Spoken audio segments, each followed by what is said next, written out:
الحمد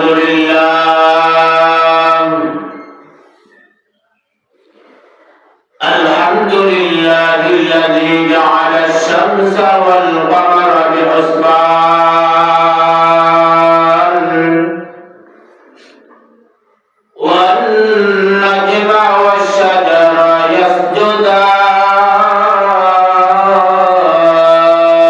يسجدان وفضل زمانا على زمان كما فضل مكانا على مكان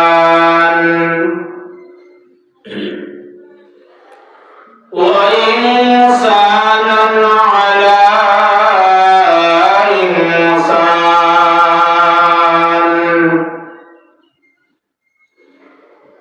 ونشهد أن لا إله إلا الله وحده لا شريك له لا